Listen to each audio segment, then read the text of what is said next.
السلام عليكم ورحمة الله وبركاته. إن الحمد لله نحمده ونستعينه ونستغفره ونؤمن به ونتوكل عليه ونعوذ بالله من شرور أنفسنا ومن سيئات أعمالنا.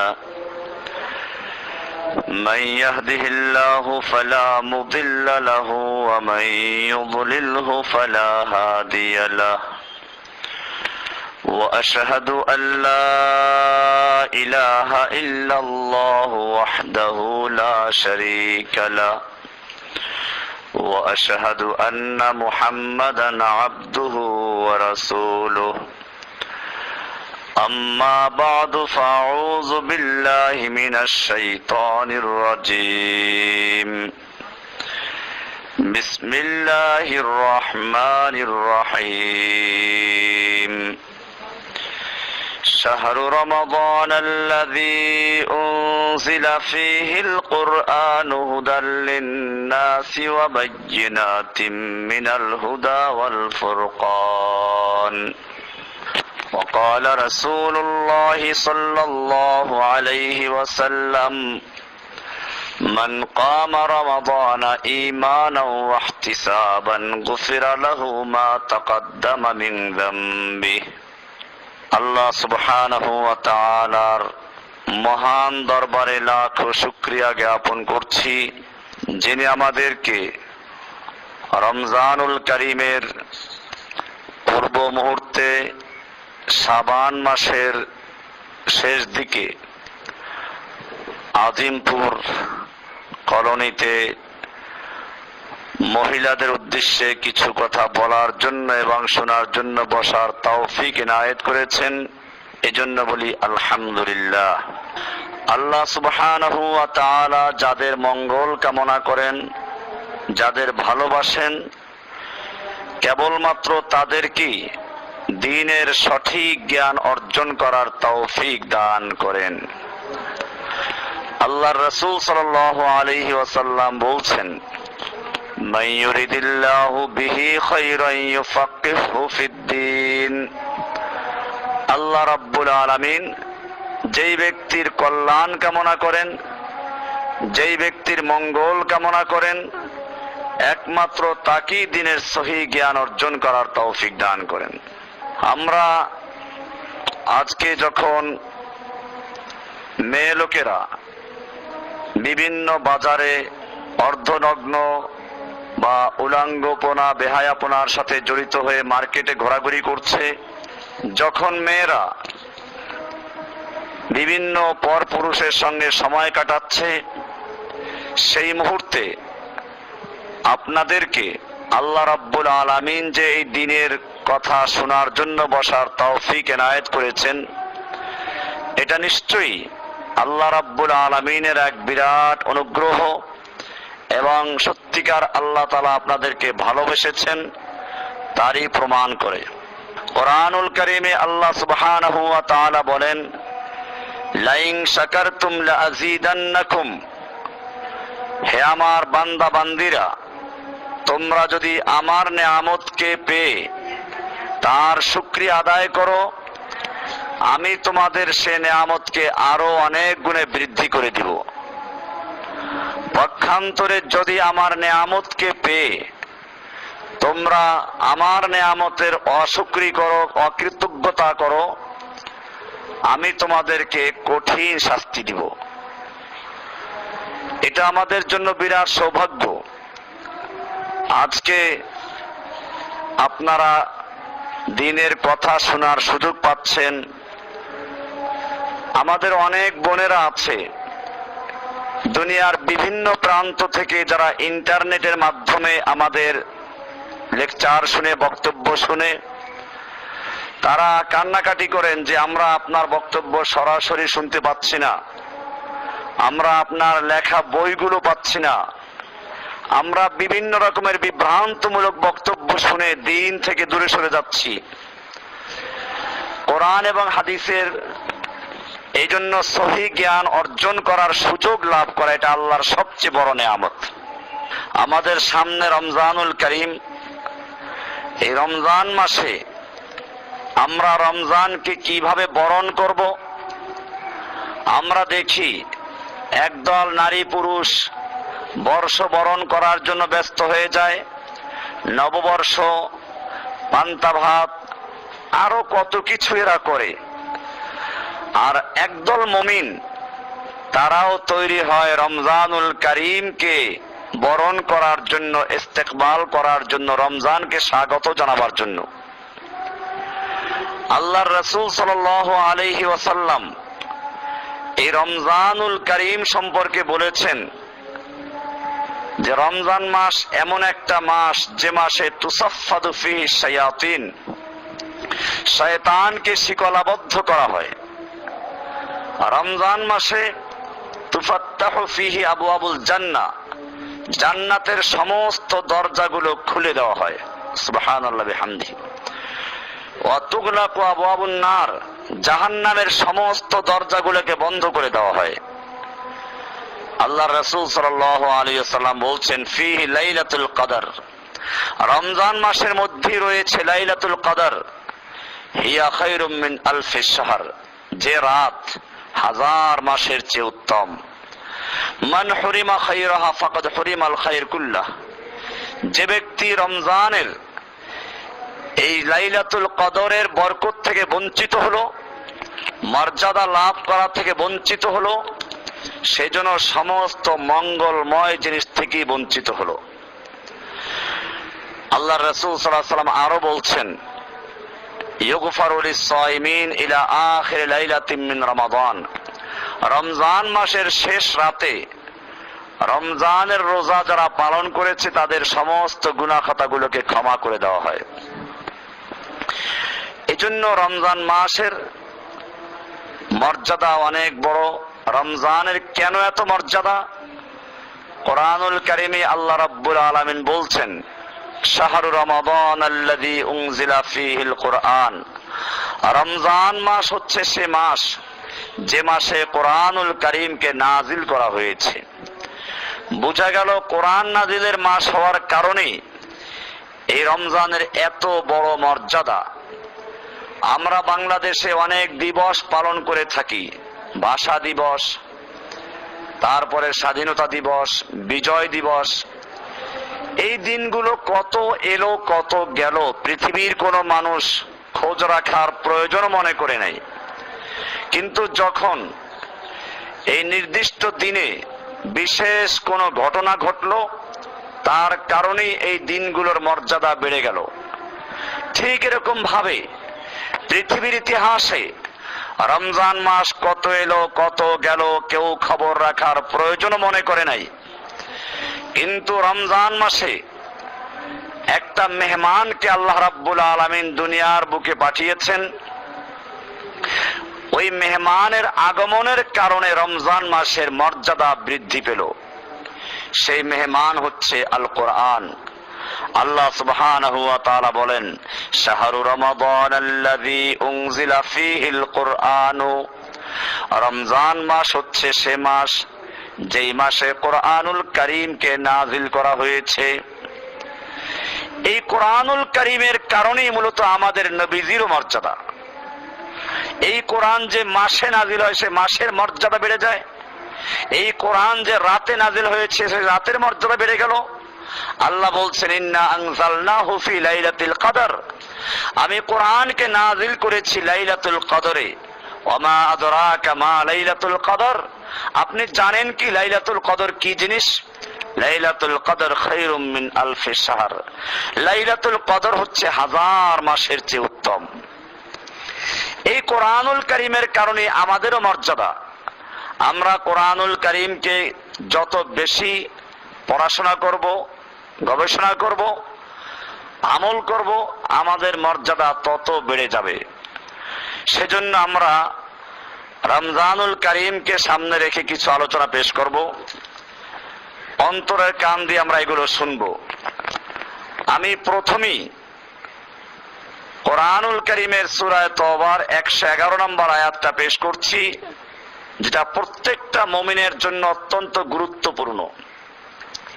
আল্লাহ তাআলা এখানে বলছেন, ইন্নাল্লাহা আশতারা মিনাল মুমিনিনা আনফুসাহুম ওয়া আমওয়ালাহুম বিআন্না লাহুমুল জান্নাহ। নিশ্চয়ই আল্লাহ তাআলা ইশতারা ক্রয় করেছেন মিনাল মুমিনিন মুমিনদের থেকে, আনফুসাহুম ওয়া আমওয়ালাহুম তাদের জান এবং মালকে, বিআন্না লাহুমুল জান্নাহ জান্নাতের বিনিময়ে। আপনারা জানেন বেচা কিনা করতে হলে কয়টা জিনিস দরকার হয়? 4টা জিনিস। একজন বিক্রেতা, একজন ক্রেতা, আর হচ্ছে যে পণ্য বিক্রি হচ্ছে, আর হলো মূল্য। এখানে আয়াতে লক্ষ্য করলে আপনি দেখবেন আল্লাহ তাআলা বলছেন ইন্নাল্লাহা আশতারা, নিশ্চয় আল্লাহ তাআলা ক্রয় করেছেন। ক্রেতা হচ্ছেন কে? আল্লাহ। বিক্রেতা হচ্ছে কে? মিনাল মুমিনিন, মুমিনরা, মুমিনদের থেকে আল্লাহ ক্রয় করছেন। কি ক্রয় করেছেন? পণ্যটা কি? আনফুসাহুম ওয়া আমওয়ালাহুম, মুমিনদের জান এবং মাল। এবারে বিনিময়টা কি? বিআন্না লাহুমুল জান্নাহ, জান্নাতের বিনিময়ে। এটা নিশ্চিত যে যে ব্যক্তি কিনে তার কাছে ওই জিনিসটার মূল্য আছে বলেই তো কিনে। বিক্রেতার প্রয়োজন নাই, কিন্তু ক্রেতার প্রয়োজন আছে বলে সে কিনে। অথচ আমাদের জান মাল সবকিছুর মালিক কে? আল্লাহ। আল্লাহ তাআলা সবকিছুর মালিক হওয়া সত্ত্বেও আমাদের জান মাল ক্রয় করে নিচ্ছেন। কি জন্য? এটা গুরুত্ব বুঝাবার জন্য যে আমাদের একটা বড় কাজ করতে হবে। সেই কাজটা কি? আজকে আমাদের মনে রাখতে হবে, এই আয়াত সকলেই পড়ে। আল্লাহ তাআলা মুমিনদের জান এবং মাল ক্রয় করেছেন জান্নাতের বিনিময়ে। এই পর্যন্ত সকলেই পড়ে। এই পর্যন্ত পড়ার পরে আর সামনে বাড়ে না। তাবলীগওয়ালারা বলেন, অন্যান্য পীর সাহেবেরা বলেন, রাজনীতিবিদরা বলেন, সকলেই এই আয়াতটা পড়ে, কিন্তু এই পর্যন্ত পড়ে ওই যে ইন্ডিয়া যেরকম ফারাক্কার বাঁধ দিয়ে নদীর পানির স্রোত অন্যদিকে ঘুরিয়ে দিয়েছে, ঠিক এরকম ভাবে আল্লাহর কালামের এই আয়াতটাকে তেলাওয়াত করে মানুষেরা আর এক দিকে ঘুরিয়ে দেয়। সেই জন্য আজকে আমরা জানবো যে আল্লাহ যে মুমিনদের জান এবং মাল ক্রয় করেছেন, সেই জান মাল আল্লাহ তাআলার কাছে হস্তান্তর করতে হবে, নাকি বিক্রয় করে আপনি মাল দিবেন না? বিক্রয় করে নিশ্চয়ই মাল তাকে দিতে হবে। এবারে আল্লাহ তাআলা বলছেন, আয়াতটা আপনারা কোরআন খুলে দেখবেন, সূরা তওবার 111 নম্বর আয়াত। আল্লাহ তাআলা বলছেন, এবারে তোমাকে বাজার যেতে হবে। বাজারটা কি? ইউকাতিলুনা ফি সাবিলিল্লাহি, তারা আল্লাহর রাস্তায় লড়াই করে, যুদ্ধ করে, কিতাল করে। ইউকাতিলুনা, যুদ্ধ করে। বোঝা গেল আল্লাহর রাস্তায় যারা জানমাল বিক্রয় করে দিয়েছে তাদের সেই জানমাল হস্তান্তর করার জন্য বাজার হচ্ছে কোথায়? যুদ্ধের ময়দান। ইউকাতিলুনা ফি সাবিলিল্লাহি ফায়াকতুলুনা ওয়া ইউকতালুন, তারা মারে এবং মরে। ফায়াকতুলুন, তারা মারে, কতল করে, হত্যা করে। ওয়া ইউকতালুন, আবার কখনো তারা নিজেরা নিহত হয়ে যায়। এইরকম যারা আল্লাহর কাছে জীবনকে এবং মালকে বিক্রয় করে দিয়েছেন, আল্লাহ বলছেন তাদেরকে আল্লাহ জান্নাত দিবেন। ওয়াদান আলাইহি হাক্কান ফিত তাওরাতি ওয়াল ইনজিলি ওয়াল কুরআন, এই ওয়াদা আল্লাহর পক্ষ থেকে তাওরাতে, ইনজিলে এবং কোরআনে রয়েছে, সত্য ওয়াদা। আমরা যেমন জমি কিনতে গেলে তালাশ করি দলিল ঠিক আছে কিনা, বাংলাদেশ আমলের দলিল, তারপরে পাকিস্তান আমলের পর্চা ঠিক আছে কিনা, ব্রিটিশ আমলের পর্চা আছে কিনা, কি যেন বলে SA, RS, CS, এই সমস্ত পর্চাগুলো আমরা দেখি।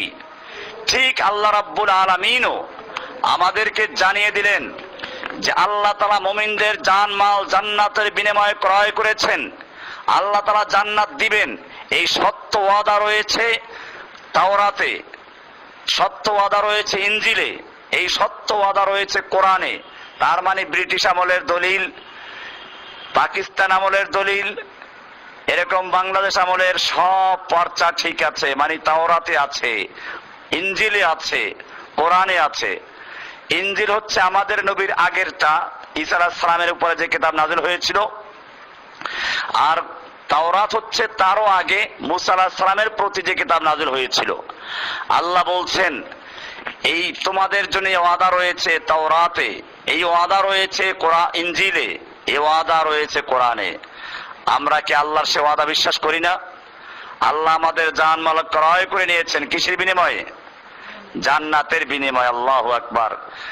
আমরা সকলেই আল্লাহর কাছে জানমাল বিক্রি করার জন্য তৈরি আছি কিনা? মনে করতে পারেন আল্লাহ ওয়াদা পূরণ করেন কিনা, ঠকলাম কিনা।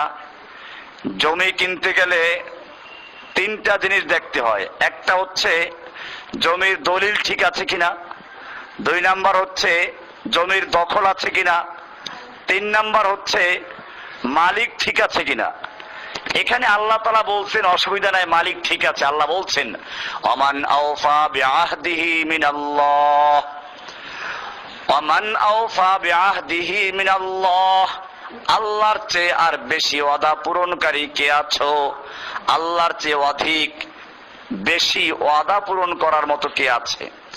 তার মানে আল্লাহ ওয়াদা পূরণ করবেন।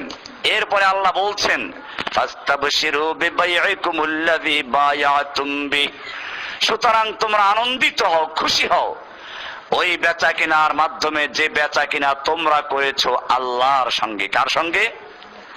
আল্লাহর সঙ্গে তোমরা যে বেচা কিনা করেছো। আল্লাহ বলছেন ওয়াযালিকা হুয়াল ফাউজুল আযীম, এটাই হচ্ছে মহান সফলতা, বড় কামিয়াবি। এটা যদি করা যায়। এবারে মাল কেবল বিক্রি করলেই তো হবে না। আল্লাহ কি পচা মাল কিনবেন? আল্লাহ তাআলা যে মাল কিনবেন সেই মালের কিছু কোয়ালিটি আছে।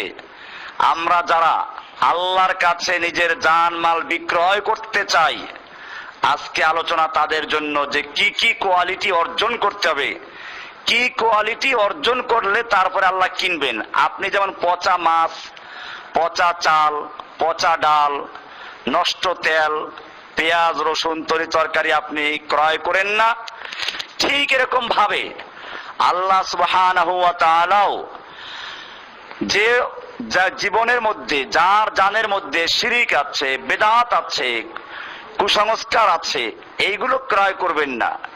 সেই জন্য আজকে আপনাদের সামনে আমি মালের কোয়ালিটি, আমাদের কি কোয়ালিটি, কি গুণ অর্জন করতে হবে, সেই গুণগুলো এক এক করে আলোচনা করব। এটাই আজকে আলোচ্য বিষয়, আমরা যাতে রমজানের জন্য সেই প্রস্তুতি গ্রহণ করতে পারি। এজন্য কিতাবুল আকায়েদ যেটা আপনাকে দেওয়া হয়েছে আপনাদের হাতে, এই কিতাবুল আকায়েদ পড়বেন। এখানে দেখবেন শিরকের উপরে দীর্ঘ আলোচনা আছে, প্রায় 350 প্রশ্নের উত্তর এখানে দেওয়া আছে, যেগুলো আপনাদের প্রত্যেকটা মুসলিমের জন্য জরুরি। আমি এটার নাম দিয়েছি কিতাবুল আকায়েদ না খালি, বরং আকীদা, ইসলামী আকীদার প্যাকেজ। একটা প্যাকেজের মধ্যে যেমন সব থাকে, এখানে সবই আছে আলহামদুলিল্লাহ। আল্লাহর উপর ঈমান আনার কি অর্থ, ফেরেশতার উপর ঈমান আনার কি অর্থ, রাসূলদের প্রতি ঈমান আনার কি অর্থ, ইসলাম কি অর্থ, ঈমান কি অর্থ, কে মুমিন কে মুসলিম, এই জাতীয় অনেকগুলো প্রশ্ন। এরপরে আছে প্রচলিত শিরিক বেদাত।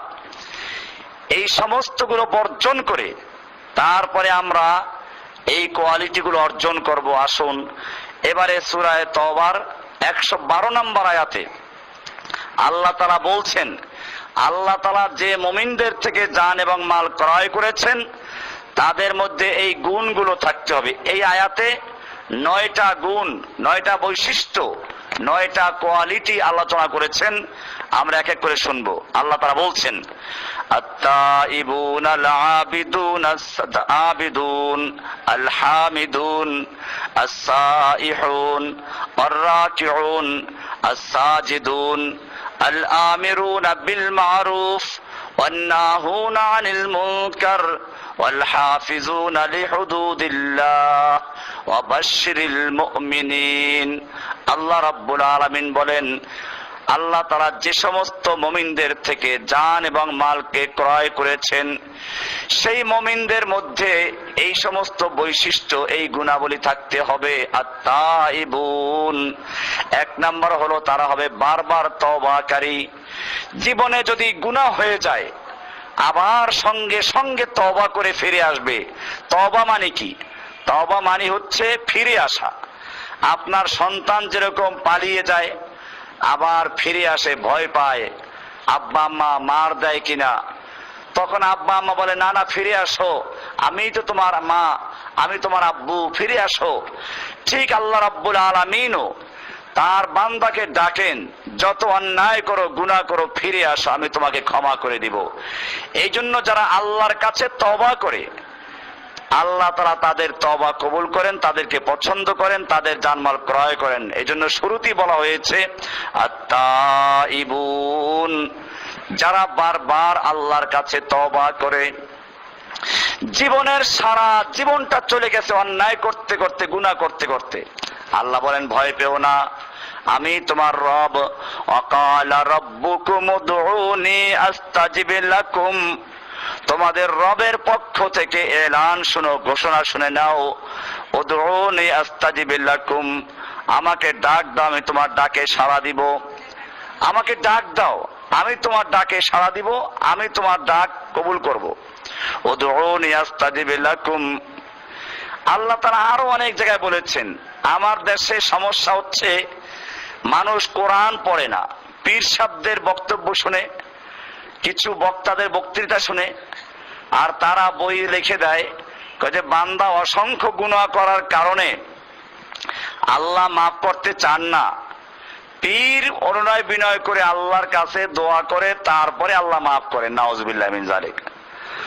আমরা নামাজে দাঁড়িয়ে বলি আলহামদুলিল্লাহি রাব্বিল আলামিন থেকে শুরু করে ইয়াকা নাবুদু, আমরা সরাসরি আল্লাহকে বলছি ইয়াকা নাবুদু, আমরা কেবলমাত্র তোমারই গোলামি করি। এখানে কোনো ভায়া নাই, কোনো মাধ্যম নাই, আল্লাহকে সরাসরি বলতে হবে। এগুলো পীরদের বানানো কথা, যে বান্দা অসংখ্য গুনাহ করলে আল্লাহ মাফ করতে চাহেন না। পীরের কাছে বললে, পীর অনুনয় বিনয় করে আল্লাহর কাছে বললে তারপরে আল্লাহ মাফ করেন, এগুলো মিথ্যা কথা। আসুন কোরআনকে আমরা জিজ্ঞেস করি, কোরআন কি বলে। কোরআনে আল্লাহ তাআলা বলছেন ওয়াইযা সালাকা ইবাদি আন্নী ফাইন্নী করিব, হে নবী আপনাকে যদি আমার বান্দারা আমার সম্পর্কে জিজ্ঞেস করে আমি কত দূরে আছি, আমি কি করি, আল্লাহ বলছেন ফাইন্নী করিব, আমি তো বান্দার কাছেই আছি, আমি বান্দার কাছেই। উজিবু দাওয়াতাদ দাঈ ইযা দাআনি, আমি বান্দার ডাকে সাড়া দেই যখন সে আমাকে ডাক দেয়, যখন ডাক দেয় আমি তখনই সাড়া দেই। আর এক আয়াতে আল্লাহ বলছেন কুল ইয়া ইবাদিয়াল্লাযীনা আসরাফু আলা আনফুসিহিম, হে নবী আপনি আমার ওই সমস্ত বান্দাদেরকে জানিয়ে দিন যারা নিজের উপরে জুলুম করেছে, অত্যাচার করেছে, পাপ করেছে, গুনাহ করেছে। আপনি ওদেরকে বলুন লা তাকনাতু মির রাহমাতিল্লাহ, বান্দা তোমরা আল্লাহর রহমত থেকে নৈরাশ হইও না, আল্লাহর রহমত থেকে নৈরাশ হইও না। আল্লাহর রহমতের থেকে নৈরাশ হওয়া হারাম। আমরা আল্লাহর কাছে আশাও রাখবো, ভয়ও রাখবো, ভয়ও রাখবো, আশাও রাখবো। ভয় রাখবে এই যে না যেন আল্লাহ আমাকে কোনো গুনাহের কারণে জাহান্নামে শাস্তি দিয়ে দেন। আশা রাখবো এই যে আল্লাহ তো দয়ালু, আল্লাহ নিজেই বলেছেন অন্যায় করলে তওবা করো। তওবা মানে হচ্ছে আল্লাহর কাছে ফিরে আসা, অতীতের অন্যায়ের জন্য আল্লাহর কাছে ক্ষমা প্রার্থনা করা, লজ্জিত হওয়া, ভবিষ্যতে না করার জন্য অঙ্গীকার করা, এটার নাম হচ্ছে তওবা। তওবা মানে খালি মুখে আস্তাগফিরুল্লাহ পড়ার নাম নয়। এজন্য মনে রাখতে হবে এরকম তওবা করার পরে আবার যদি গুনাহ হয়ে যায় আবারও আমরা আল্লাহর কাছে তওবা করব, গুনার থেকে ক্ষমা চাবো। এরকম যদি 70 একটা গুনাহ করে ফেলে একদিনে, আল্লাহ তাআলা বলে আমি তাকেও কবুল করব যদি সে খালেস দিলে তওবা করে। আল্লাহ বলছেন কুল ইয়া ইবাদিয়াল্লাযীনা আসরাফু আলা আনফুসিহিম লা তাকনাতু মির রাহমাতিল্লাহ, তোমরা আল্লাহর রহমত থেকে নৈরাশ হইও না। নৈরাশ হওয়া যাবে না। ইন্নাল্লাহা ইয়াগফিরুয যুনুবা জামিআ, নিশ্চয় আল্লাহ তাআলা তোমার জীবনের সমস্ত গুনাহ ক্ষমা করে দিবেন। এজন্য আল্লাহর কাছে তওবা করতে হবে। আল্লাহ তাআলা সরাসরি শুনেন, এই বিশ্বাস রাখতে হবে। আল্লাহ তাআলা আমার অন্তরের খবর জানেন, আমার কথা শুনেন, এই বিশ্বাস রেখে আল্লাহর কাছে দোয়া করতে হবে। কোরআনে আল্লাহ তাআলা বলে দিচ্ছেন, ওয়া নাহনু আকরাবু ইলাইহি মিন হাবলিল ওয়ারিদ, বান্দা আমি তোমার গর্দানের শাহরগের চেয়েও কাছে। ওয়ারিদ, ওয়ারিদ মানে হচ্ছে তোমার মুখের থেকে বের হবে, আমি সঙ্গে সঙ্গে তোমার কথাটা শুনে নিব। এই জন্য একটা মোবাইল কোম্পানিও নাম দিয়েছিল ওয়ারিদ। তারা হয়তো এই শব্দটা কোরআন থেকে নিয়েছিল। তারা বুঝতে পেরেছিল ওয়ারিদ মানে হচ্ছে যে এক মুখ থেকে বের হবে, সঙ্গে সঙ্গে কানে পৌঁছে যাবে, এটার নাম হচ্ছে ওয়ারিদ। আল্লাহ কোরআনে জানিয়ে দিচ্ছেন, বান্দা আমি তোমার গর্দানের শাহরগের চেয়েও কাছে। এই জন্য প্রথম গুণ আমাদের তওবা করতে হবে। আত-তাইবুন, রমজান মাস আমাদের সামনে, আমরা আমাদের জীবনের সব গুনার থেকে তওবা করব। এক নাম্বার বৈশিষ্ট্য হচ্ছে কি? আত-তাইবুন। আল্লাহ রাব্বুল আলামিন যেই সমস্ত মুমিনদের থেকে তাদের জান এবং মাল ক্রয় করে নিয়েছেন, তাদের প্রথম গুণ হচ্ছে আত-তাইবুন, তারা আল্লাহর কাছে প্রত্যাবর্তনকারী, তওবাকারী। দুই নাম্বার হচ্ছে আল-আবিদুন, তারা আল্লাহর কাছে বেশি বেশি ইবাদত করে, তারা ফরজ নামাজগুলো ঠিক মতো পড়ে, রুকু সেজদা ঠিক মতো করে, রুকুর থেকে সোজা দাঁড়ায়, সেজদার মধ্যে গিয়ে স্থির হয়ে যায়, কাকের মতো ঠোকর মারে না, ঠিক মতো ভাবে আল্লাহর ইবাদত করা, সিয়াম পালন করে, যাকাত আদায় করে, হজ করে, সবগুলো তারা ঠিক মতো পালন করে। আল আবিদুন। এখানেও মনে রাখতে হবে, পীর সাহেবরা এখানেও সর্বনাশ করেছে।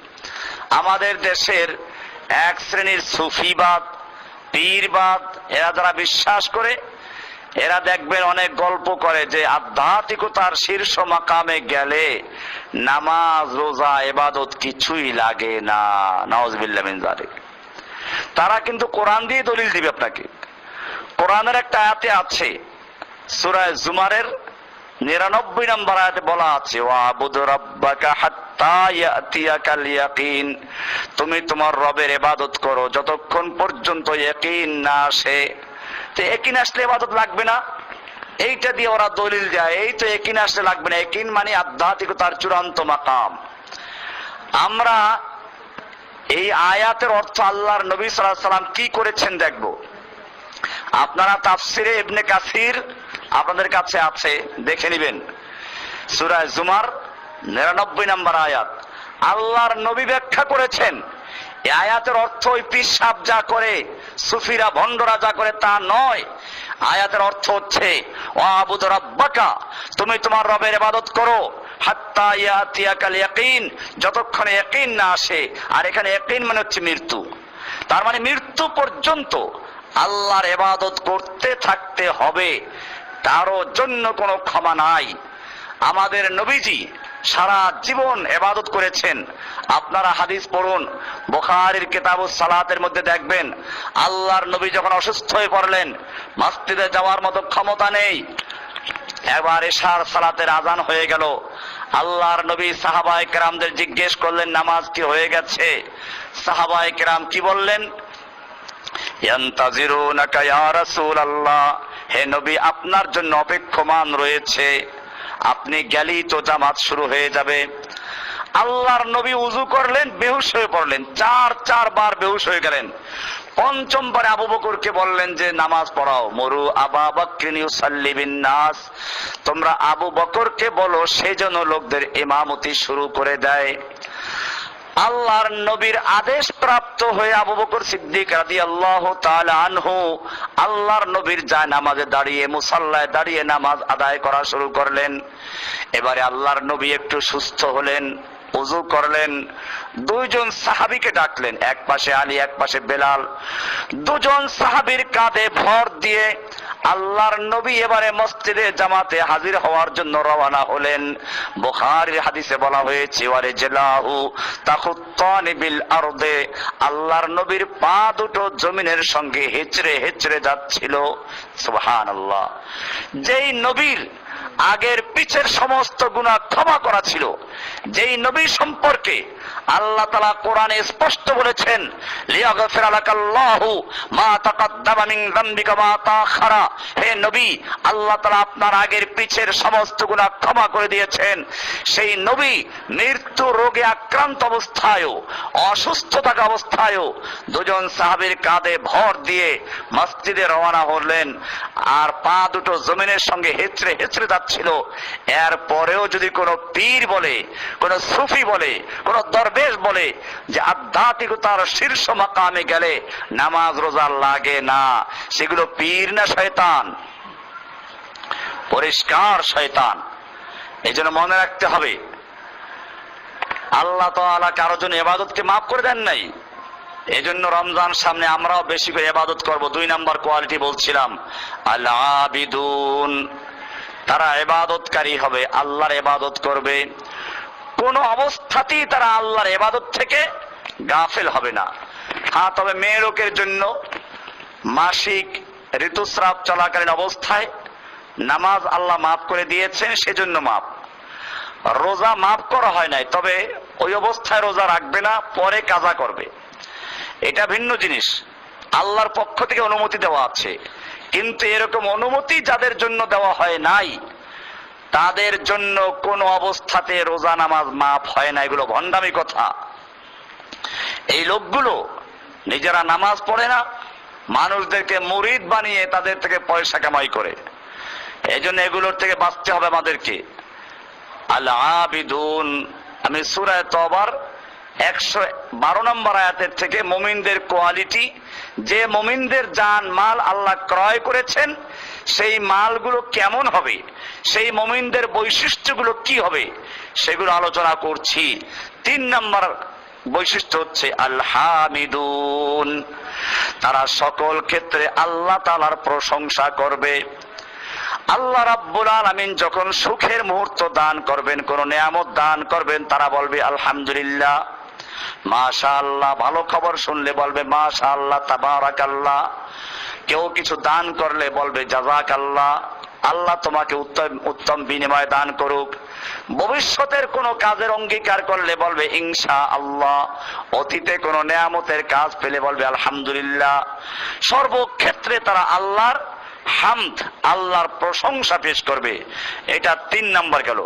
4 নাম্বার আস-সাইহুন।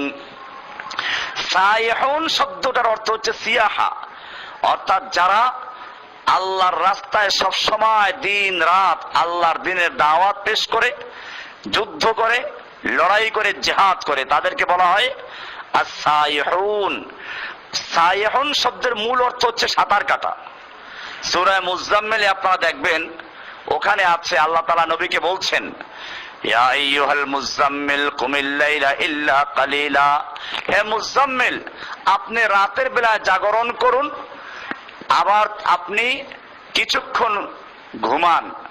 ওইটার পর্যায়ে এক পর্যায়ে গিয়ে আল্লাহ বলছেন ইন্না লাকা ফিন-নাহারি সাবহান তাবিলা, নিশ্চয়ই আপনাকে দিনের বেলায় লম্বা সাঁতার কাটতে হবে। কি করতে হবে? লম্বা সাঁতার কাটতে হবে। সাঁতার কাটা কেন বলা হলো? আপনারা জানেন, নদীতে যখন নৌকা ডুবে যায়, তখন যাত্রীরা মুক্তি পাওয়ার জন্য, জীবন বাঁচাবার জন্য সাঁতার কাটে। সাঁতার কাটতে গেলে অবিরাম, বিরামহীন ভাবে হাত পা সঞ্চালন করতে হবে, একটু ছেড়ে দিলে ডুবে যাবে। ঠিক তেমনি ভাবে আল্লাহ রাব্বুল আলামিন আমাদের নবীজিকে বলছেন ইন্না লাকা ফিন-নাহারি সাবহান তাবিলা, সূরা মুজাম্মিলের আয়াত। হে নবী, আপনাকে দিনের বেলায় দীর্ঘ সাঁতার কাটতে হবে। এই সাঁতার মানে নদী না, এই সাঁতার মানে হচ্ছে দিনের দাওয়াতের কাজ করতে গিয়ে, দিনের জন্য, আল্লাহর জমিনে আল্লাহর দিন প্রতিষ্ঠার জন্য আপনাকে লড়াই করতে হবে, যুদ্ধ করতে হবে বিরামহীন ভাবে। একটু বিরাম দেওয়া যাবে না, বিরতি নেওয়া যাবে না। ঠিক আমাদের জন্য মনে রাখতে হবে, আমাদেরকেও দিনের কাজ চালিয়ে যেতে হবে। এই যে আপনারা মাঝে মধ্যে বসবেন আর বাকি সময় ভুলে যাবেন, তা হবে না। এখান থেকে যা শিখবেন ওটাকে সবার কাছে পৌঁছাতে হবে।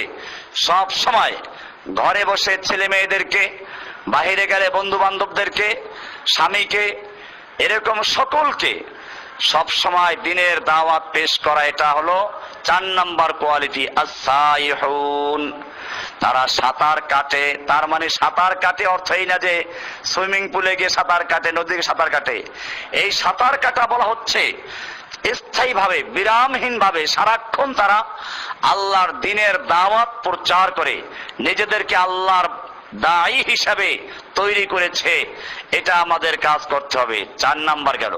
5 নাম্বার কোয়ালিটি আর রাকিউন, তারা সব সময় মতো আল্লাহর কাছে রুকু করবে। কোন অবস্থাতেই রুকু, আল্লাহর জন্য যে রুকু করা ফরজ নামাজের মধ্যে, এটা বাদ দেবে না। এরপরে 6 নাম্বার হচ্ছে সাজিদুন, তারা সেজদা করবে। তার মানে নামাজ, রোজা, সেজদা এগুলো ঠিক মতো করবে। এরপরে বলা হচ্ছে আল আমিরুনা বিল মারুফ। 7 নাম্বার হলো আল আমিরুনা বিল মারুফ, তারা সৎ কাজের আদেশ করবে। আদেশ করতে পাওয়ার থাকতে হয়, এজন্য ঐক্যবদ্ধ হতে হবে, শক্তি অর্জন করতে হবে। অন্যায় কাজের থেকে বাধা প্রদান এবং সৎ কাজের আদেশ জারি করতে হবে, অনুরোধ না খালি। এজন্য বলা হয়েছে আল আমিরুনা বিল মারুফ, তারা সৎ কাজের আদেশ জারি করে। ওয়ান্নাহুনা আনিল মুনকার, অসৎ কাজ থেকে তারা নিষেধ করে, বাধা প্রদান করে। 8টা হলো। 9 নম্বরে বলছেন ওয়াল হাফিজুনা লিহুদুদিল্লাহ, তারা হাফিজুন, সংরক্ষণকারী, লিহুদুদিল্লাহ, আল্লাহর সীমানা, আল্লাহর আইনের সীমানা, আল্লাহর বিধানের সীমানা তারা সংরক্ষণ করে। তারা কোনো ক্ষেত্রে, ব্যক্তিগত জীবনে, সামাজিক জীবনে, রাষ্ট্রীয় জীবনে, কোনো ক্ষেত্রে তারা আল্লাহর আইনের সীমানা লঙ্ঘন করে না। ব্যক্তিগত জীবনে আল্লাহ পর্দার হুকুম দিয়েছেন, তারা সে পর্দার বিধানকে মেনে চলে। পর পুরুষের সঙ্গে সুন্দর আওয়াজে কথা বলে না। আমি মা বোনদেরকে অনুরোধ করবো, আপনারা কিতাবুত তাওহীদ যারা নিয়েছেন, এই কিতাবুত তাওহীদের শেষে দেখবেন মেয়ে লোকদের সম্পর্কে লেখা আছে, নরম আওয়াজে পর পুরুষের সঙ্গে কথা বলা নিষেধ, এরকম ভাবে বেপর্দা হওয়া নিষেধ। এগুলো আল্লাহর আইন। এমনি ভাবে আদালতে, ব্যাংকে, সকল ক্ষেত্রে আল্লাহর আইন সংরক্ষণ করতে হবে। আমরা তো মুসলমান, মসজিদে গেলে পুরুষরা আল্লাহর হুকুম মানে, মেয়ে লোকেরা হয়তো নামাজ যারা পড়ে নামাজের সময় মানে। দেখা যায় বেশিরভাগ, আপনাদের কথা বলছি না, বেশিরভাগ এরপরে মার্কেটে চলে যায়, কিভাবে সৌন্দর্য প্রকাশ করা যায় সে কাজ করে। এরপরে দেখবেন ছেলেদের সঙ্গে পার্কে বসে গল্প করছে। এরকম ভাবে ভালোবাসা, আজকে একজন মহিলা আমাকে প্রশ্ন করেছিল যে বিবাহোত্তর ভালোবাসা করা জায়েজ কিনা। আমি বললাম যেটা শয়তানি, ভালোবাসা করা জায়েজ না, বরং জরুরি বিয়ের পরে, বিয়ের আগে না। বিয়ের আগে কোনো ভালোবাসা নাই। হ্যাঁ, বিয়ে করার জন্য প্রস্তাব হওয়ার পরে যদি প্রয়োজন হয় দেখার, এটা অনুমতি আছে। কিন্তু বিয়ের আগে এই যে ছেলে মেয়েরা একসাথে গল্প করে, চলাফেরা করে, মা বাপ তাদের সুযোগ দিয়ে দেয়। জেনে রাখবেন, হাদিসে আল্লাহর রাসূল সাল্লাল্লাহু আলাইহি সাল্লাম বলেছেন, চোখের জেনা, হাতের জেনা, কানের জেনা, নাকের জেনা, এগুলো সত্য। চোখের জেনা হচ্ছে চোখ দিয়ে দেখা। আল্লাহ যেটা দেখতে নিষেধ করেছেন মেয়ে লোকদের জন্য, পুরুষ জন্য মেয়ে লোককে আল্লাহ বলছেন আকুল্লিল মুমিনিনা ইয়াগুদ্দু মিন আবসারিহিম। এটা আপনি দেখবেন ওই যে কিতাবুত তাওহীদ যেটা আছে আপনাদের হাতে, ওটার শেষের দিকে আয়াতগুলো দেওয়া আছে। মুমিন পুরুষদেরকে আল্লাহ বলছেন চক্ষু নিচু রাখার জন্য, আবার মুমিন মেয়ে লোকদেরকে বলেছেন চক্ষু নিচু রাখার জন্য। এখন তারা চক্ষু নিচু রাখলো না। আল্লাহর রাসূল সাল্লাল্লাহু আলাইহি সাল্লাম বলেছেন চোখ হচ্ছে শয়তানের একটা বিষাক্ত তীর। এই চোখের মাধ্যমে একজনকে দেখে, এরপরে ভালোবাসা তৈরি হয়। তো চোখের মাধ্যমে দেখলে চোখের জেনা হলো, এরপরে মুখে এটা নিয়ে কথা বলে, মুখের জেনা হলো, এরপরে কান দিয়ে তার কথা শুনে কানের জেনা হলো, এরপরে অন্তরে কল্পনা করে অন্তরের জেনা হলো, এইরকম হাত দিয়ে ধরলো হাতের জেনা হলো, পা দিয়ে তার দিকে গেল পায়ের জেনা হলো। এইগুলো অতিক্রম করার পরে সর্বশেষ হচ্ছে লজ্জাস্থান দিয়ে জেনা করা।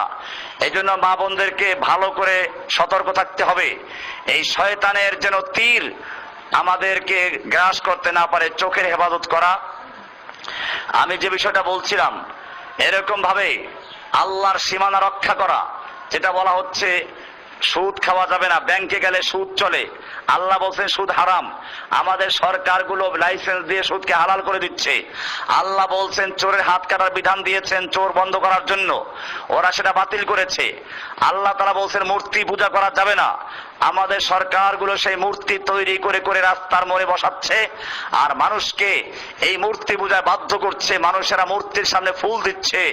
এবং সেই 21শে ফেব্রুয়ারি সে সময় বাচ্চাদেরকে নিয়ে স্কুলের সামনে যে শহীদ মিনার নামে মূর্তি, তার সামনে নীরবে দাঁড় করাচ্ছে, এরপরে মূর্তি পূজা করাচ্ছে, ফুল দেওয়াচ্ছে। এই সবগুলো হচ্ছে পদে পদে আল্লাহর আইনের সীমা রেখা লঙ্ঘন করা। আল্লাহ তাআলা বলছেন ৯ নাম্বার কোয়ালিটি, যে মুমিনদের থেকে আল্লাহ মুমিনদের জান এবং মাল ক্রয় করে নিয়েছেন তাদের সর্বশেষ কোয়ালিটি হচ্ছে এখানে এই আয়াতে, আল হাফিজুনা লিহুদুদিল্লাহ, তারা আল্লাহর হুদুদ, আল্লাহর আইনের সীমানা তারা রক্ষা করে, সংরক্ষণ করে। আল্লাহর রাসূল সাল্লাল্লাহু আলাইহি ওয়াসাল্লাম বুখারীর হাদিসে বলেন, সহিহ হাদিস এটা, যে আল হালালু বাইয়িনুন ওয়াল হারামু বাইয়িনুন, আল্লাহর পক্ষ থেকে হালাল স্পষ্ট, হারামও স্পষ্ট, কিন্তু বাইনাহুমা মুস্তাবিহাতুন, এই দুইয়ের মধ্যবর্তী আছে কিছু মুস্তাবিহাত, সন্দেহযুক্ত জিনিস। এখন সরকারি যদি খাস ভূমি আছে, যেখানে সরকারের পশুগুলো চারণ ভূমি, আগে এরকম রাজা বাদশাদের ভূমি থাকতো, তো ওখানে যদি কোনো ব্যক্তি মালিকানার কোনো বকরি বা কোনো ঘোড়া গিয়ে মুখ দিত, তার শাস্তি হতো।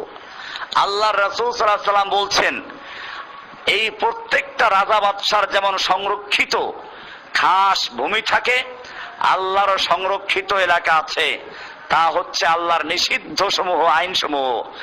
এখন যেই রাখাল সতর্ক, সে ওই নিষিদ্ধ এলাকার ধারে কাছেও যায় না। ঠিক এরকম ভাবে যেই মুমিনরা আল্লাহর কাছে জান এবং মাল বিক্রয় করে দিবে, তারা আল্লাহর নিষেধ তো দূরের কথা, আল্লাহর নিষেধের ধারে কাছেও যাবে না, সন্দেহযুক্ত জিনিসগুলো তো তারা লিপ্ত হবে না। এই জন্য আল্লাহ রাসূল সাল্লাল্লাহু আলাইহি ওয়াসাল্লাম বলেছেন, দামা ইউরিবুকা ইলা মা লা ইউরিবুক, সন্দেহযুক্ত জিনিসকে বর্জন করে সন্দেহ মুক্ত জিনিসগুলো গ্রহণ করো।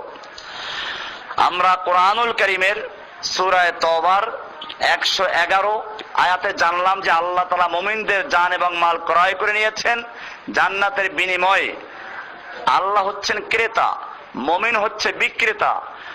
মুমিনের জান মাল হচ্ছে পণ্য, আর জান্নাত হচ্ছে বিনিময়, মূল্য।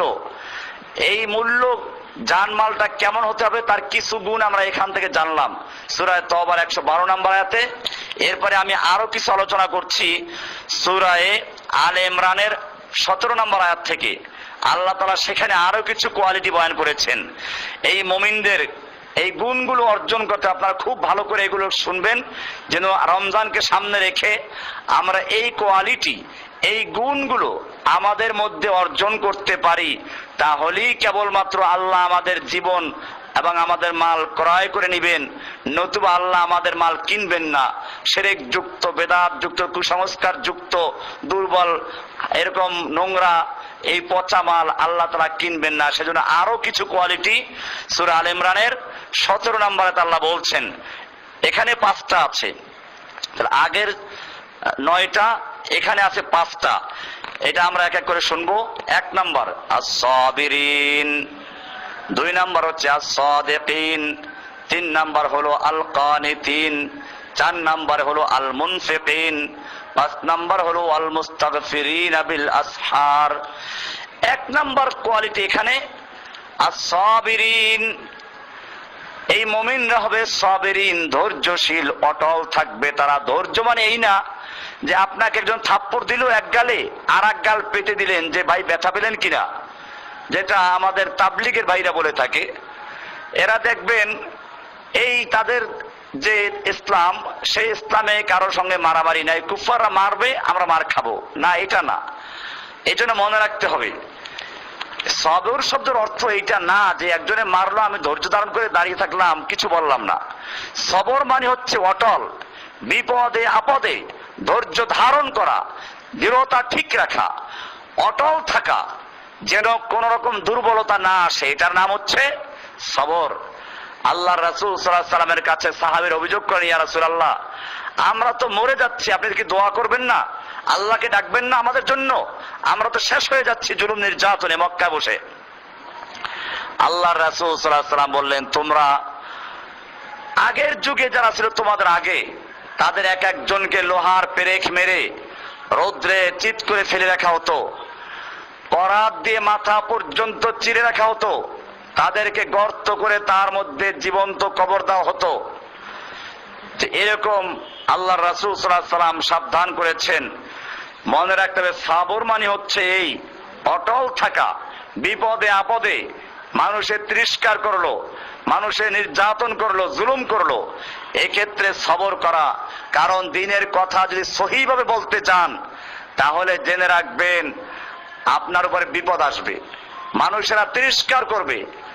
আর যদি তাবলিগওয়ালাদের মতো খালি লা ইলাহা মানে কিছুর থেকে কিছু হয় না, আল্লাহর থেকে হয়, দোকানে খাওয়ায় না, চাকরিতে খাওয়ায় না, ব্যবসা বাণিজ্যে খাওয়ায় না, আল্লাহ খাওয়ায়, লা ইলাহার মানে এইটা বলেন, তাহলে আপনাকে কেউ কিছু বলবে না। কিন্তু লা ইলাহার মানে এটা নয়। লা ইলাহা ইল্লাল্লাহর মানে হচ্ছে লা ইলাহা, কোন ইলাহা নাই, কোন মাবুদ নাই, কারণ আনুগত্য করা যাবে না, কোন বিধানদাতা নেই, কোন সার্বভৌম ক্ষমতার মালিক নেই, ইল্লাল্লাহ, এক আল্লাহ ছাড়া। এই ঘোষণা যদি আপনি করেন, লা ইলাহার এই মানে যদি বলেন, জেনে রাখবেন আল্লাহর নবী মুহাম্মদ সাল্লাল্লাহু আলাইহি সাল্লামকে যেভাবে গালিগালাজ করা হয়েছে, নির্যাতন করা হয়েছে, হত্যা করার চক্রান্ত করা হয়েছে, আপনিও যদি লা ইলাহা ইল্লাল্লাহর ঠিক মতো সেই অর্থ প্রকাশ করেন, লা ইলাহা, কোন ইলাহ নেই, কোন সার্বভৌম ক্ষমতার মালিক নেই, কোন গণতন্ত্র মানি না, সমাজতন্ত্র মানি না, রাজতন্ত্র মানি না, জনগণ ক্ষমতার মালিক মানি না, এমপিরা ক্ষমতার মালিক মানি না, এমপিদের আইন মানি না, মানুষের তৈরি করা কোনো বিধান মানি না, ইল্লাল্লাহ, এক আল্লাহ ছাড়া, তাহলে কি এখনো এই সমাজে আমাদেরকে পাথর মারবে না? পাথর মারবে, গালি দিবে, আমাদেরকে হত্যা করার চক্রান্ত করবে। সেজন্য মনে রাখতে হবে বিপদ আসবে। এই জন্য আল্লাহ তাআলা বলছেন আস-সাবিরিন, সবর করতে হবে, অটল থাকতে হবে, বিপদ আপদে ধৈর্য ধারণ করতে হবে, ঈমান থেকে সরে যাওয়া যাবে না। এরপরে বলা হয়েছে আস-সাদিকিন, সত্যবাদী হবে। আস-সাদিকিন, তারা সত্য কথা বলবে, মিথ্যা কথা বলবে না। সবর মানে আরেকটা কথা বলে নেই, সবেরিনটা ওই যে এক শিক্ষক তার কাছে একটা সাপ আসলো, তো সাপ এসে বললো যে পীর সাহেবের কাছে, পীর সাহেবদের কাজ কি? মানুষের জেহাদি স্ত্রিয়া নষ্ট করে দেওয়া। তো পীর সাহেব বলল সাপকে, দেখো তুমি তো সাপ, তোমাকে আমি মুরিদ বানাবো না, তোমরা মানুষকে দংশন করো, অন্যায়ভাবে কাটো। তো সাপ বলল যে না, আমি ওয়াদা করছি আপনার সঙ্গে, আমি কোনো মানুষকে দংশন করব না। পীর সাহেব বলল ঠিক আছে, তোমাকে মুরিদ বানাইলাম, কাউকে দংশন করবা না, যাও জিকির আজগার করো, সবক বাতাই দিল। ওই সাপ জঙ্গলে গিয়ে পীরের বাতলানো সবক আদায় করতে লাগলো। এরপরে ধান পাকা হয়ে গেল, ধান খেতে ছিল, কৃষক ধান কাটতে কাটতে রাত্র হয়ে গেল। রাতের বেলায় কৃষক রশি পাবে কোথায় ধান আটি বাঁধার জন্য? ওই সাপটাকে রশি মনে করে আটি বাঁধলো। সাপ মনে মনে বলে, দেখো আমি পীর সাহেবের কাছে অঙ্গীকার করেছি আমি কাউকে কাটবো না, নতুবা আমি কেমন রশি এটা তুমি ঠিক পাইতা। তো যাই হোক, কৃষক আটি বাঁধে নিয়ে গেল বাড়িতে, তারপরে খুলে রশিটা ফেলে দিল। সাপ ঘাড় মোড়াতে মোড়াতে চলে গেল পীর সাহেবের বাড়িতে। আবার বলে, হুজুর আপনার কথা মেনে আমার তো ঘাড় ভাঙ্গা শেষ। পীর সাহেব বলল, ব্যাপার কি, কেমন ভাবে জিকির করেছো? কেউ তো এ পর্যন্ত অভিযোগ করে নাই। কয়ে যে না, ওইটা না, আপনি যে বলেছেন কাউকে দংশন করা যাবে না, আমি সেজন্য দংশন করি নাই। কৃষক আমাকে রশি মনে করে তারপরে ধানের আটি বেঁধে বাড়ি নিয়ে গেল, আমার মাজা ভেঙে ফেলেছে, ঘাড় ভেঙে ফেলেছে। পীর সাহেব বলল, আমি তোকে তো দংশন করতে নিষেধ করেছি, ফোঁস করতে নিষেধ করি নাই। তুই যদি ওই কৃষক যখন তোকে রশি মনে করে ধরলো ওই সময় ফোঁস করতি, দেখতি কৃষক 3টা লাফ দিয়ে একেবারে দিল্লি পার হয়ে আমেরিকার হোয়াইট হাউস ছেড়ে 36,000 ফুট উপর গিয়ে বসে থাকতো। বুশ দেখেন নাই কেমন করেছিল? আমাদের মনে রাখতে হবে, আজকে মুসলমানরা সবরের ভুল ব্যাখ্যা করার কারণে, মিথ্যা ব্যাখ্যা করার কারণে আজকে মুসলিমদেরকে কুফফাররা হত্যা করছে, জুলুম নির্যাতন করছে। বসনিয়াতে, চেচনিয়াতে মারলো, কাশ্মীরে মারলো, আফগানিস্তানে হত্যা করছে, ফিলিস্তিনে হত্যা করছে, ইরাকে হত্যা করছে। আর আমাদের মুসলমানরা ঠান্ডা ভাবে সব নির্যাতন সহ্য করে নিচ্ছে। এই জন্য মনে রাখতে হবে, আস-সাবিরিন মানে হচ্ছে অটল থাকা। এরপরে 2 নম্বরে আস-সাদিকিন, সত্যবাদী। কোন মুমিনরা মিথ্যা বলবে না, এটা মনে রাখতে হবে। আমাদের প্রত্যেকের এই গুণগুলো অর্জন করতে হবে। এখন আমি সূরা আলে ইমরানের 17 নম্বর আয়াত থেকে বলছি, আস-সাদিকিন, তারা সত্যবাদী হবে। মুনাফিকরা মিথ্যা কথা বলে। হাদিসে বলা আছে, আয়াতুল মুনাফিকে সালাসুন, মুনাফিকদের লক্ষণ 3টা। 1 নম্বর হচ্ছে যে তারা যখন কথা বলে, ইদা হাদ্দাসা কাযাবা, কথা বললে মিথ্যা বলে। ওয়াইদা ওয়াদা আখলাফা, ওয়াদা করলে খেলাফ করে। ওয়াইদা তুমিনা খানা, আমানত রাখলে খেয়ানত করে। এজন্য আপনারাও আমরা সবাই এই 2 নম্বর যেটা বলা হলো আস-সাদিকিন, এটা অর্জন করব। 3 নম্বর আল কানিতিন, কানিতিন মানে হচ্ছে অল্প তুষ্ট, কেবল চাই, আরো চাই। হাদিসে বলা আছে, লা ইয়ামলাউ জাওফ ইবনে আদম ইল্লা তুরাব, বনি আদমের পেট কবরের মাটি ছাড়া কোনো জিনিস পূরণ করতে পারবে না।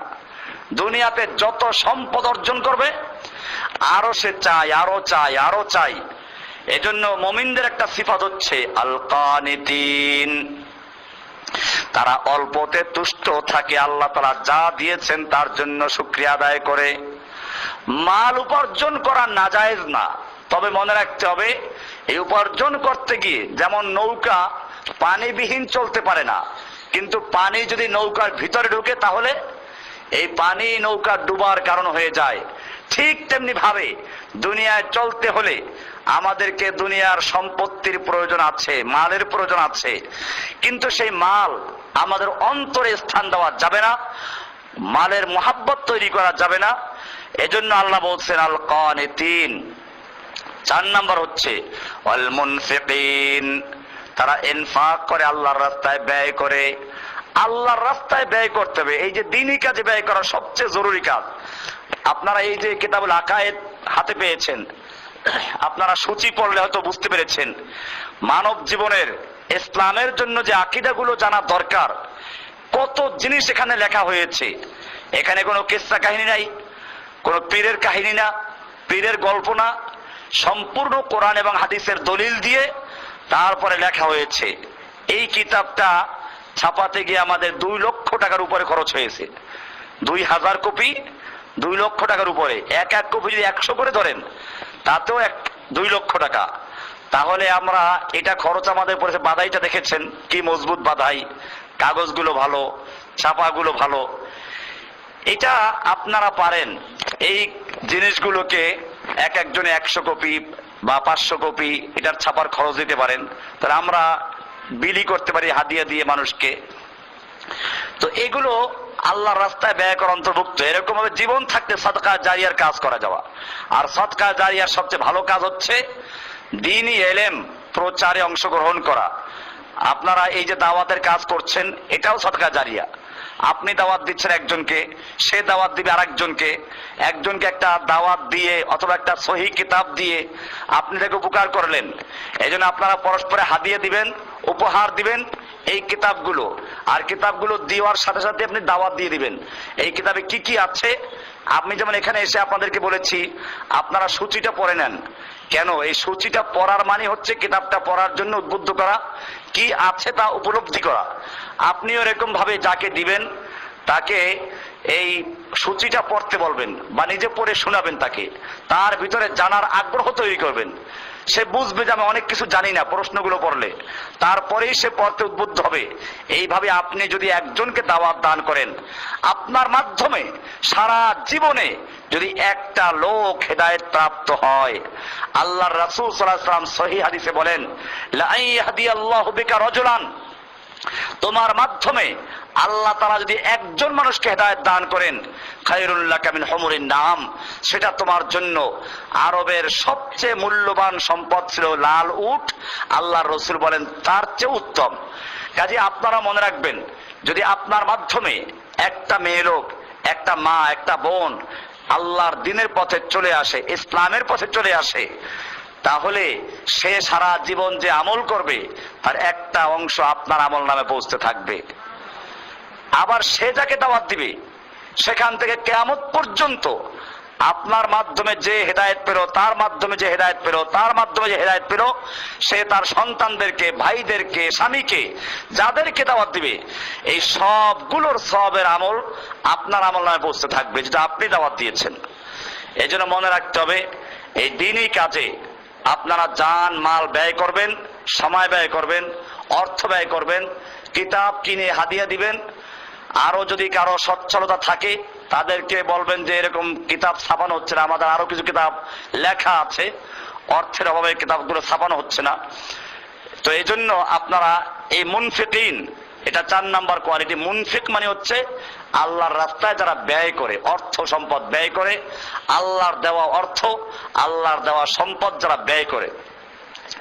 এরপরে 5 নাম্বার কোয়ালিটি আল্লাহ বলছেন, ওয়াল মুস্তাগফিরিনা বিল আসহার, মুস্তাগফিরিন ইস্তিগফার করে, তওবা করে, ক্ষমা চায়, বিল আসহার ভোর রাতে উঠে, গভীর রজনীতে। আল্লাহ রাব্বুল আলামিন প্রত্যেক রাতের শেষ অংশে প্রথম আসমানে অবতীর্ণ হন আর ডাকেন, আলা মিন মুস্তাগফিরিন ফাগফির আল্লাহ, আছো কোনো ব্যক্তি যে আল্লাহর কাছে ক্ষমা চাবে, আমি তাকে ক্ষমা করে দিব। আলা মিন মুস্তারজিকিন ফারজুক আল্লাহ, আছো কোনো ব্যক্তি আমার কাছে রিজিকের জন্য আবেদন করবে, আমি তার রিজিকের ফয়সালা করে দিব। আলা মিন মুবতালান ফাউআফিয়াহু, আছো কোনো বিপদগ্রস্ত ব্যক্তি আমার কাছে বিপদে পড়ে প্রার্থনা করবে, রোগ মুক্তির জন্য আবেদন করবে, আমি তার রোগের মুক্তি দান করব। রোগের থেকে মুক্তি দেওয়ার মালিক কে? রিজিক দেওয়ার মালিক কে? এরকম বিপদ থেকে উদ্ধার করার মালিক কে? আল্লাহ। আল্লাহর কাছে চাইতে হবে। এজন্য এই সূরা আলে ইমরানের 17 নম্বর আয়াতের সর্বশেষ বক্তব্য হচ্ছে, ওয়াল মুস্তাগফিরিনা বিল আসহার, আল্লাহর কাছে গভীর রজনীতে, ভোর রাত্রে, শেষ রাত্রে উঠে আল্লাহর কাছে ক্ষমা চায়, ইস্তিগফার করে। এইখানে বলা হয়েছে 5টা, আগের 9টা। এই সূরা আলে ইমরানের 17 নম্বর আয়াতে 5টা, মোট হলো 14টা। এরপরে সূরায়ে আল মুমিনুন, এইখানে আছে আরো কয়েকটা গুণ। এখানে আল্লাহ তাআলা বলছেন, কাদ আফলাহাল মুমিনুন, নিশ্চয় সফল হয়েছে ওই মুমিনরা।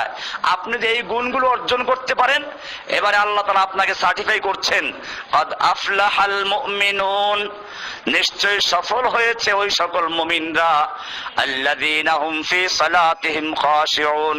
এক হচ্ছে রমজান মাসে রোজা রাখা, এটা তো জরুরি।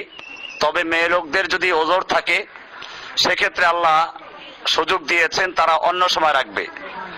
রমজান মাসে রোজার ফজিলত সম্পর্কে আল্লাহর রাসূল সাল্লাল্লাহু আলাইহি ওয়াসাল্লাম বলছেন, কুল্লু আমাল ইবনে আদম লাহুল হাসানাতু বিআশরি আমসালিহা ইলা 700 দাইফিন, বনি আদমের যে কোনো নেক আমল, সব আমলগুলো 10 গুণ থেকে 700 গুণ পর্যন্ত বৃদ্ধি করা হয়।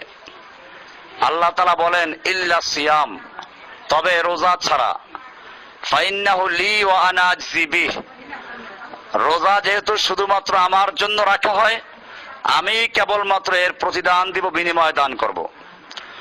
আল্লাহ নিজেই এর বিনিময় দিবেন। আল্লাহ তাআলা বলছেন, তারাকা শাহওয়াতাহু ওয়া তাআমাহু ওয়া শারাবাহু মিন আজলি, রোজাদার ব্যক্তি তার শাহওয়াত, তার খানা পিনা এই সবগুলো আমার জন্য ত্যাগ করে আমি তার জন্য নিজে প্রতিদান দান করব। রোজা সম্পর্কে আল্লাহর রাসূল আরো বলেন, মান সামা রমাদান ঈমানান ওয়া ইহতিসাবান গুফিরা লাহু মা তাকাদ্দামা মিন যামবিহি।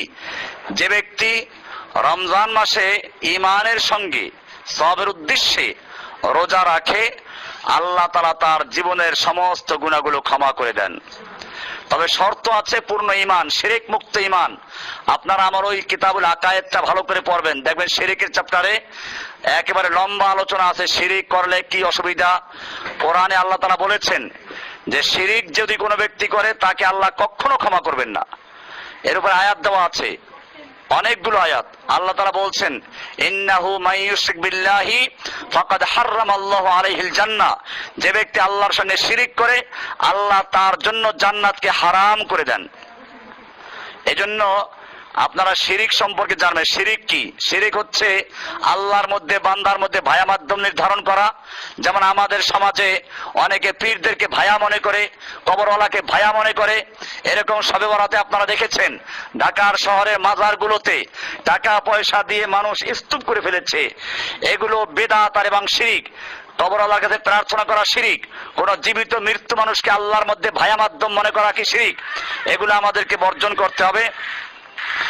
এরপরে সহি নিয়াত করে রোজা রাখতে হবে। এরপরে রমজান মাসে কিয়াম। কিয়াম মানে হচ্ছে রমজান মাসে আমরা যে তারাবি সালাত আদায় করি। আল্লাহর রাসূল সাল্লাল্লাহু আলাইহি ওয়াসাল্লাম বলছেন, ওমান কামা রমাদান ঈমানান ওয়া ইহতিসাবান। যে ব্যক্তি রমজান মাসে কিয়াম করলো, অর্থাৎ দাঁড়িয়ে ইবাদত করলো ঈমানের সঙ্গে, শর্ত হচ্ছে ঈমানের সঙ্গে শিরক মুক্ত ভেজাল মুক্ত ঈমান অর্জন করে সওয়াবের উদ্দেশ্যে, আল্লাহর রাসূল সাল্লাল্লাহু আলাইহি ওয়াসাল্লাম বলছেন, গুফিরা লাহু মা তাকাদ্দামা মিন যামবিহি। আল্লাহ তাআলা তার পিছনের সমস্ত গুনাহগুলো ক্ষমা করে দিবেন। তাহলে 2 নাম্বার হলো সিয়াম পালন করা, কিয়াম করা। সিয়াম, কিয়ামুল লাইল, তারাবি, তাহাজ্জুদ এগুলো। এরপরে 3 নাম্বার হলো ইতআমুত তাআম, মানুষদেরকে খাদ্য খাওয়ানো। গরিব দুঃখী অসহায় মানুষকে রমজানে বেশি করে খানা খাওয়ানো। এটা আমরা করব। দান খয়রাতকে বৃদ্ধি করে দেওয়া। হাদিসে আসছে আল্লাহর রাসূল সাল্লাল্লাহু আলাইহি ওয়াসাল্লাম এমনি বেশি করে দান করতেন, আর রমজান মাস এলে আরো বেশি দান করতেন। হাদিসে আল্লাহর রাসূল সাল্লাল্লাহু আলাইহি ওয়াসাল্লামকে বলা হয়েছে যে কানা আজওয়াদান নাস। আল্লাহর রাসূল সাল্লাল্লাহু আলাইহি ওয়াসাল্লাম সবচেয়ে বেশি দানশীল ছিলেন আর সবচেয়ে বেশি দান করতেন রমজান মাসে। এটা বুখারী তিরমিজি হাদিস, আনাস থেকে বর্ণিত। তিনি বলেন যে কানা রাসূলুল্লাহ সাল্লাল্লাহু আলাইহি ওয়াসাল্লাম আজওয়াদান নাস ওয়া কানা আজওয়াদা মা ইয়াকুনু ফি রমাদান। আল্লাহর রাসূল সাল্লাল্লাহু আলাইহি ওয়াসাল্লাম বেশি বেশি দান করতেন রমজানে। আমরাও রমজানে বেশি দান করব। এই রমজান মাসে আমরা আমাদের যে দিনই কাজগুলো আছে, বিশেষ করে অন্য অন্য ক্ষেত্রে দান করার লোক বহুত পাওয়া যায়, কিন্তু আমাদের দিনই কাজগুলো যে আছে আপনারা জানেন, আমাদের একটা মার্কাজ আছে। সেই মার্কাজের মাধ্যমে আমরা রমজান মাসে এই মাদ্রাসার আলেমদেরকে কম্পিউটার প্রশিক্ষণের নামে তাদেরকে জড়ো করি এবং গোটা রমজান মাস তাদের থাকা খাওয়া ফ্রি। তাদেরকে আমরা কম্পিউটার শিখাই। আসলে এটা একটা সাইনবোর্ড, মূলত এই তাওহীদের দাওয়াত শিখানো। কারণ আলেমদের বিকল্প নেই দাওয়াতের কাজ করার জন্য। কিন্তু দেখা যায় আলেমরা কাহিনী, কিসসা কাহিনী, শিরক বেদাত শিখায়, তাবিজ কবজ শিখায়, কোরআন খতম পড়া শিখায়, অথচ এগুলো সম্পূর্ণ বেদাত। এই জন্য আমরা এই আলেমদেরকে রমজান মাসে শিক্ষা দেই। আপনারা এক্ষেত্রেও দান খয়রাত করবেন। এটা আপনাদের কাছে দাবি, যাকাতের টাকা থেকে, ফিতরা থেকে আপনারা আদায় করবেন। তো যাই হোক, রমজান মাসে 3 নাম্বার কাজ হচ্ছে সাদাকা করা, দান করা। 4 নাম্বার কাজ হলো ইতআমুত তাআম, মানুষদেরকে খাদ্য খাওয়ানো। 5 নাম্বার হলো আল ইজতিহাদ ফি কিরাআতিল কোরআন, বেশি বেশি কোরআন তেলাওয়াত করা। কোরআন তেলাওয়াত করা, কোরআনের অর্থ বোঝা এবং কোরআনের গবেষণা করা, কোরআনকে আমল করা, কোরআনের দাওয়াত পেশ করা। এটা আপনারা রমজান মাসে বেশি করে করবেন, কারণ রমজান মাসেই কোরআন নাজিল হয়েছে। এই রমজান মাসে বেশি বেশি আপনারা দাওয়াতের কাজ করবেন। কোরআন শরীফ তেলাওয়াত করার সময় কান্নার ভাব আসবে। আপনারা মানুষের যে সুরসার দিয়ে কোরআন তেলাওয়াত করে, এটা আসলে সহি না। সহি হচ্ছে মূলত কোরআনের ভিতরে চিন্তা করা, গবেষণা করা, অন্তরের ভিতরে নাড়াচাড়া সৃষ্টি করা। সাহাবায়ে কেরাম যখন কোরআন পড়তেন চোখে পানি আসতো। তো আমরা সেটা করব, আল্লাহর কালামকে পড়বো, কান্নাকাটি করবো আল্লাহর কাছে, গোপনে চোখের পানি ঝরাবো রমজান মাসে। এটা আল্লাহর কাছে বড় প্রিয়। এটা আমরা করব। তারপরে রমজান মাসে আমরা আরেকটা বেশি করব, যাদের সুযোগ আছে এতেকাফ করা। মেয়ে লোকে এতেকাফ করবে ঘরে বসে, একটা নির্দিষ্ট জায়গা করে সেখানে এতেকাফ, শেষে 10 দিন এতেকাফ করা, যাতে করে আপনার সবে কদর আপনারা অর্জন করতে পারেন। আমি দেখেছি গত বছর পুরো রমজান মাসে মক্কায় ছিলাম, এবারও যাওয়ার খেয়াল আছে, শেষ 10 দিন কমপক্ষে মক্কাতে থাকার খেয়াল। তো আমি আপনাদেরকেও বলবো যে আপনারাও যাদের সুযোগ আছে রমজান মাসে ওমরা করতে যাও, ওমরা করতে যাবেন। এদিক সেদিক ঘোরাফেরা না করে, এই ব্যাংকক সিঙ্গাপুর না ঘুরে রমজান মাসটা মক্কা মদিনায় কাটাবেন। দেখবেন যে আল্লাহর রহমত কিভাবে পাওয়া যায়। রমজান মাস সারা রাত্র ইবাদত চলে। মক্কাতে প্রথমে ঈশার নামাজ হয়, তারপরে তারাবি হয়, তারাবির পরে একটু বিশ্রাম নিয়ে বাইরে খাওয়া দাওয়া করে আবার এসে 1টার থেকে কিয়ামুল লাইল শুরু হয় একেবারে সেহরির আগ পর্যন্ত। এরপরে সেহরি খেয়ে তারপরে ফজর, এই ফজরের নামাজ পড়ে আমরা ঘুমাতাম। তো মনে রাখবেন রমজান মাসের রাত্রটাকে বেশি করে আল্লাহর জন্য কাটানো। এরপরে রমজান মাসে লাইলাতুল কদরকে তালাশ করা, এজন্য ইবাদত করা। এরপরে বেশি বেশি করে জিকির, দোয়া, ইস্তেগফার করা, আল্লাহর কাছে বেশি করে জিকির করা, দোয়া করা, ইস্তেগফার করা। এরপরে রমজান মাসে খেলাধুলা, হাসি তামাশা এগুলো বর্জন করা। এইভাবে আমরা রমজানকে পালন করব। আজকে আলোচনা ছিল আমার মূলত রমজানকে সামনে রেখে আমরা রমজানকে কিভাবে স্বাগত জানাবো, রমজানকে কিভাবে বরণ করব, রমজানে আমরা কি করব। তো প্রথম কাজ হচ্ছে এই, আমরা রমজানের প্রস্তুতির জন্য সর্বপ্রথম নিজের আকীদার ভিতর থেকে সমস্ত শিরিক বেদাতকে বর্জন করে আমরা নিজেরা পূর্ণ ইসলামে প্রবেশ করব। ইসলামে প্রবেশ করতে প্রথমে 2টা সাক্ষী দিতে হয়, আশহাদু আল্লা ইলাহা ইল্লাল্লাহ একটা, ও আশহাদু আন্না মুহাম্মাদান আবদুর রাসূল একটা। এই 2 সাক্ষী বুঝে শুনে দিতে হবে। আমরা কিসের সাক্ষী দিচ্ছি? আমি গত আলোচনায় বলেছিলাম আমাদের দেশের মানুষ মুসলমান, কালমা পড়েছে কিন্তু বুঝে নাই। এই কালমা পড়ার দ্বারা লাভ নাই। আমাদের মনে রাখতে হবে দুনিয়ার আদালতে যদি কেউ যায় সাক্ষী দেওয়ার জন্য, আদালত জিজ্ঞেস করো তুমি কে? কয় যে আমি তো খুনের মামলা সাক্ষী। বলে আচ্ছা বলো কে খুন করেছে? কয় তা তো জানি না। কাকে করলো? কয় তাও জানি না। আদালত কি বলবে? বেটা ফাজলামি করার জন্য আসছো, জেলে ঢুকে দেবে, পুলিশ ডাকো। আমরা এরকম সাক্ষ্য দিচ্ছি আশহাদু আল্লা ইলাহা ইল্লাল্লাহ বলে, আমি সাক্ষ্য দিচ্ছি আল্লাহ ছাড়া কোনো ইলাহা নেই, কোনো মাবুদ নাই। আর অপরদিকে আল্লাহর সাহেব আইন একটাও মানি না। এরা মুসলমান দাবি করে। আমি বলি আশহাদু আল্লা ইলাহা ইল্লাল্লাহ, আল্লাহ ছাড়া কারো সার্বভৌম ক্ষমতার মালিক নাই। আবার আমরা বুঝি যে দেশের জনগণ সমস্ত ক্ষমতার মালিক, সংসদ সমস্ত ক্ষমতার মালিক। এরা আল্লাহর আইন বাতিল করে বিকল্প আইন তৈরি করে তাদেরকে আমরা মানি। আবার সাক্ষ্য দেয় আশহাদু আল্লা ইলাহা ইল্লাল্লাহ। এই জন্য মনে রাখতে হবে আশহাদু আল্লা ইলাহা ইল্লাল্লাহর মানে হচ্ছে আল্লাহ ছাড়া কারো বিধান মানি না, আল্লাহ ছাড়া কারো হুকুম মানবো না, আল্লাহ ছাড়া কারো আনুগত্য করবো না, আল্লাহ ছাড়া কাউকে আলিমুল গায়েব মানবো না, আল্লাহ ছাড়া কাউকে ভাগ্যের পরিবর্তনকারী মানবো না, আল্লাহ ছাড়া কাউকে রিজিক দাতা মানবো না, খাদ্য দাতা মানবো না, আল্লাহ ছাড়া কাউকে ভালো মন্দের মালিক মানবো না, সবকিছুর মালিককে। এইটা হচ্ছে আশহাদু আল্লা ইলাহা ইল্লাল্লাহ। আর এর বিকল্প করলে তার নাম শিরিক। তাওহীদের বিপরীত কি? তাওহীদের বিপরীত কি? শিরিক। আমরা তাওহীদ গ্রহণ করব, শিরিক বর্জন করব। এই জন্য আমি বারবার বলছি আপনাদেরকে শিরিকের চ্যাপ্টার খুব ভালো করে পড়বেন, কিতাবুল আকায়েদটা নেবেন। যারা যদি কম হয়ে থাকে আমরা পৌঁছে দিব, অসুবিধা নেই। অনেক কিতাব আছে, প্রায় 2000 কিতাব আমার বাসায় আছে, রাখার জায়গা নাই। আপনারা ভালো করে পড়লে বুঝবেন যে বইটার কত মূল্য। বাজারে আলহামদুলিল্লাহ এরকম কোন বই আপনারা পাবেন না যে বইতে ইসলামী আকীদার একটা প্যাকেজ পুরো বিষয়গুলোকে তুলে ধরা হয়েছে। হ্যাঁ, তো এই জন্য আপনারা এটা পড়বেন, শিরক থেকে বাঁচা। 2 নাম্বার বললাম কি? বেদাত থেকে বাঁচবেন। বেদাত মানে হচ্ছে ইসলামের নামে, ইবাদতের নামে নতুন তৈরি করা ইবাদত, তার নাম কি? বেদাত। বেদাত মানে কি? বেদাত মানে হচ্ছে সওয়াবের উদ্দেশ্যে নতুন যে তৈরি করা ইবাদত, এগুলো বেদাত।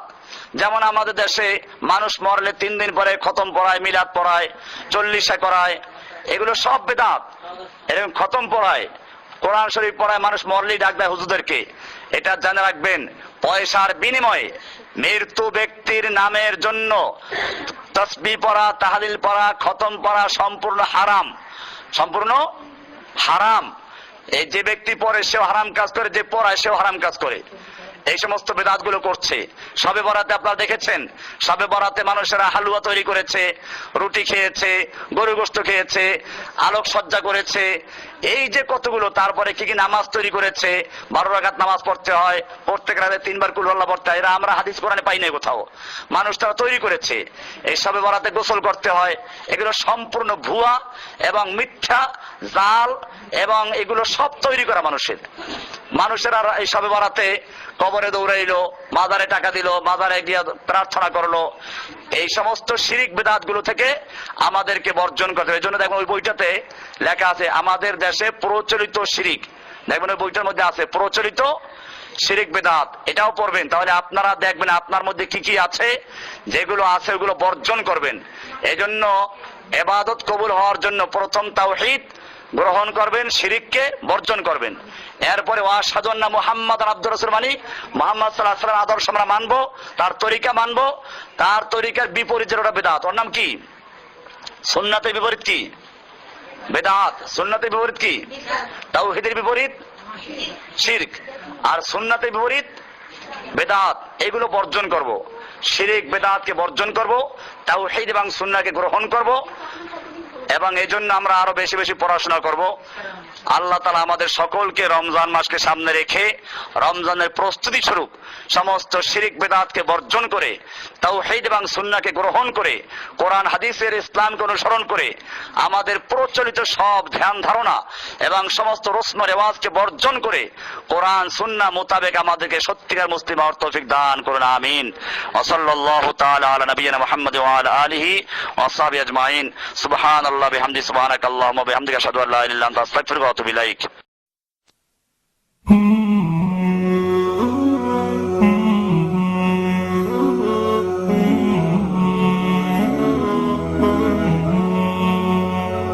Hmm.